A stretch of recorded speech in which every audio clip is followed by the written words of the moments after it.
Enquanto houve guerra, houve crianças forçadas a lutar. Talvez o exemplo mais famoso de soldados infantis da antiguidade venha de Esparta. A sociedade espartana era militarizada, com meninos sendo separados das famílias cedo para serem treinados como guerreiros. A Agogê era o programa de educação espartano antigo, e eles levavam crianças com apenas 7 anos de idade. Eles treinavam os meninos brutalmente para prepará-los para a guerra. Eram treinados para caçar, realizar exercícios militares e submetidos a espancamentos ritualizados. Os meninos eram privados de roupas, refeições adequadas e abrigo, não só para endurecê-los, mas para incutir solidariedade com seus futuros companheiros de armas. O objetivo era moldar esses jovens para estarem prontos para serem um dos soldados mais elite da Grécia Antiga. As experiências traumáticas moldaram os meninos para se tornarem soldados na idade adulta. Mas o uso de trauma para preparar crianças para a guerra é um tema recorrente ao analisar como e por que as crianças se tornam soldados. No período medieval, crianças continuaram envolvidas em guerras. Não era incomum que os filhos de nobres e elites servissem como pajens e escudeiros, posições, para prepará-los para a cavalaria. Esses jovens meninos acompanhavam os cavaleiros nas batalhas, desempenhando papéis cruciais na logística e apoio. Eles cuidavam dos cavalos, armas e refeições dos cavaleiros e seus carregadores. Ser um escudeiro significava estar exposto às realidades da guerra medieval e ver as brutais lesões infligidas. Com o tempo, conforme o status do cavaleiro aumentava, o do escudeiro também. Ser um escudeiro era uma forma de treinamento vocacional, preparando o jovem para seu próprio papel como cavaleiro. Nas guerras napoleônicas, as crianças tiveram diversos papéis. Um dos exemplos mais óbvios pode ser visto com o menino tambor. Caminhando à frente de uma coluna de homens, o pequeno menino tambor batia seu tambor no ritmo da marcha ou até mesmo sinalizava quando era hora de atacar. Esses jovens meninos geralmente tinham apenas cerca de 12 anos de idade, e eles até participavam do combate corpo a corpo contra os bateristas do lado oposto. O mais jovem recipiente da Cruz Vitoriana, que é a maior honra militar da Grã-Bretanha, tinha apenas 15 anos de idade. Ele era um menino chamado Thomas Flynn. Durante a revolta indiana, Thomas atacou uma posição de artilharia rebelde enquanto estava ferido, e ele até mesmo lutou contra 2 homens. E até mesmo no mar, jovens meninos seriam usados. A Marinha Britânica costumava usar macacos de pólvora em seus navios. Macacos de pólvora eram jovens meninos que transportavam pólvora dos depósitos para os canhões durante o calor da batalha. Durante a Primeira Guerra Mundial, muitas crianças foram envolvidas pelo patriotismo e pelo senso de aventura que a guerra oferecia, e muitos oficiais de recrutamento ignoraram as restrições de idade e permitiram que crianças se alistassem no exército.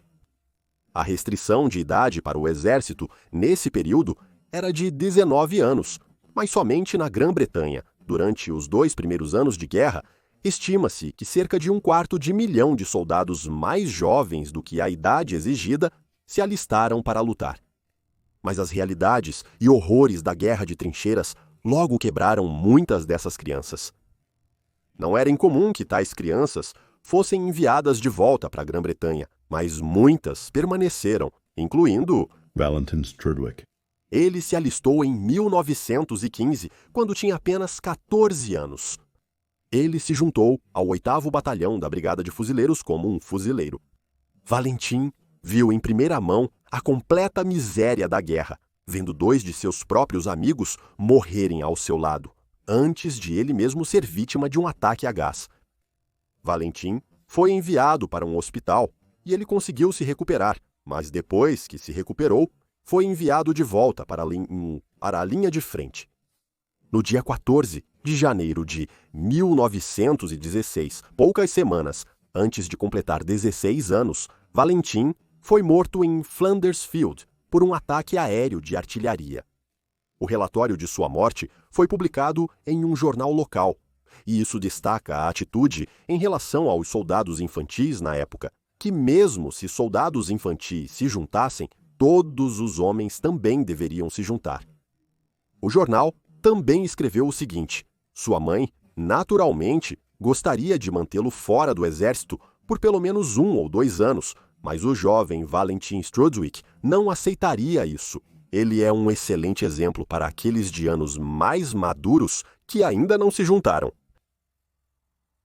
A Segunda Guerra Mundial também viu um uso massivo de soldados infantis.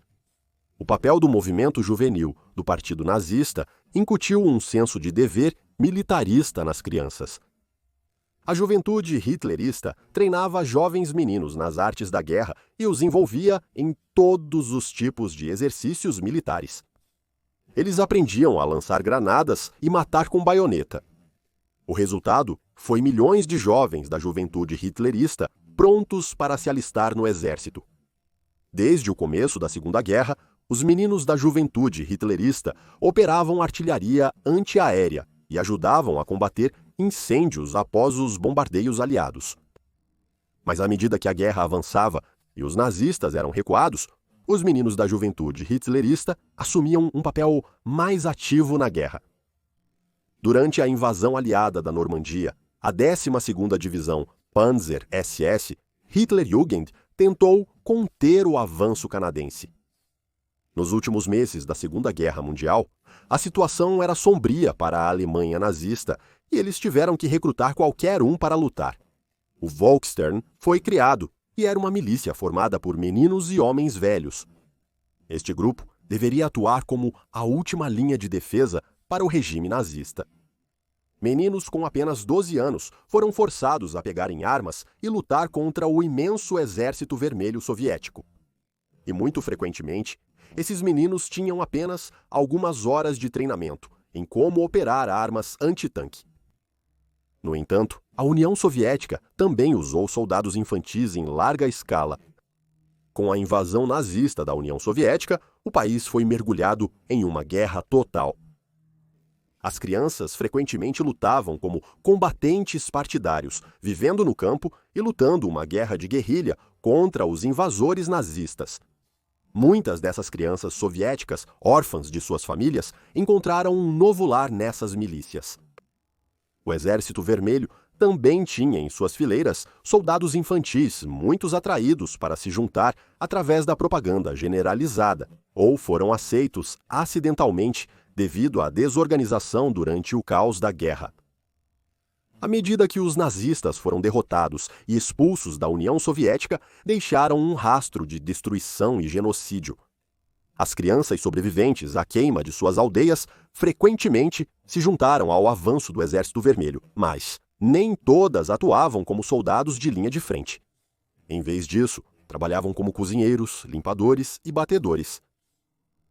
Na década de 70, os infames comunistas cambojanos, conhecidos como Khmer Vermelho, dependiam fortemente de soldados infantis e eles os usavam para executar sua vontade.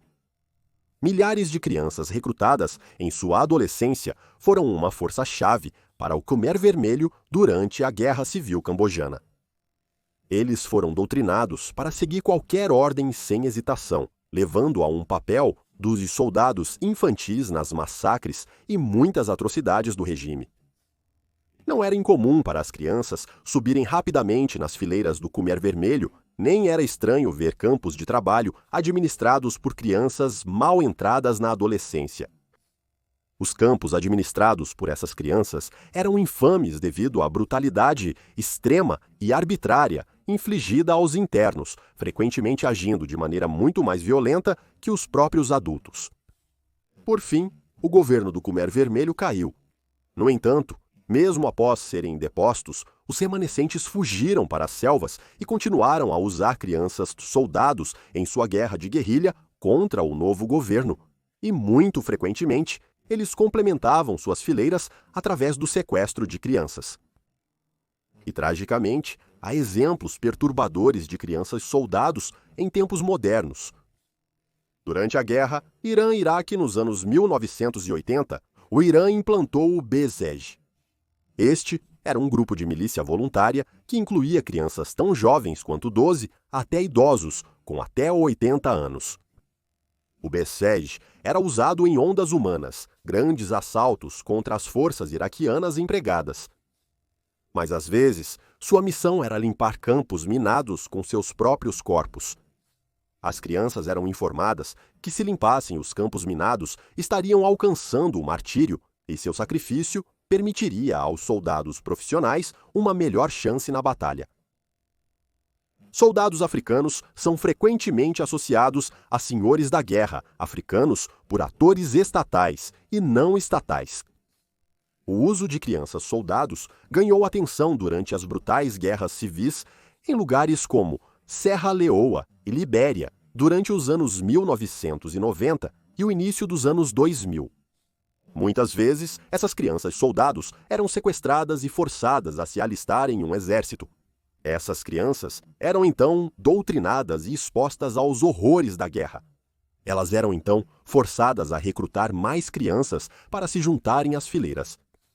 Grupos rebeldes e terroristas, como o Exército de Resistência Nacional, DICONE, e grupos afiliados ao Estado Islâmico usam crianças por várias razões. Elas são usadas como bombas humanas, pois podem atrair menos suspeitas e são mais propensas a serem suscetíveis à manipulação. Um fator comum que liga o uso de crianças-soldado é a proximidade delas com a guerra ou exposição ao conflito. Sociedades centradas na guerra tendem a normalizar o envolvimento de crianças em conflitos bélicos. Independentemente, o impacto de ser uma criança-soldado é profundo. Além do risco óbvio de morte, lesão pessoal ou trauma psicológico, as crianças podem ser forçadas a se envolver em abusos e atrocidades.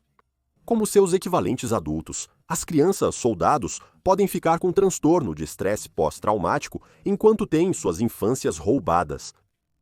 Houve muitas tentativas de acabar com o uso de crianças-soldados e reabilitar aqueles que foram pressionados para a guerra.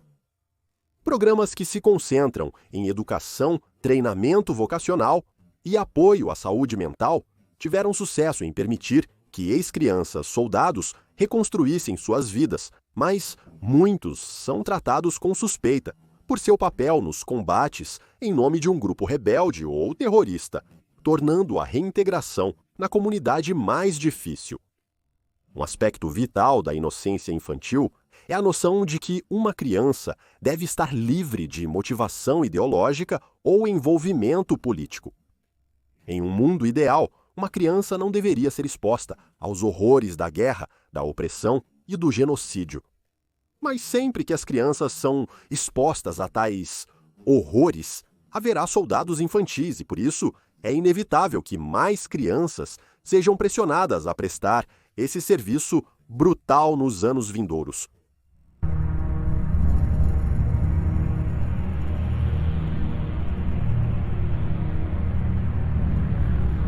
Obrigado.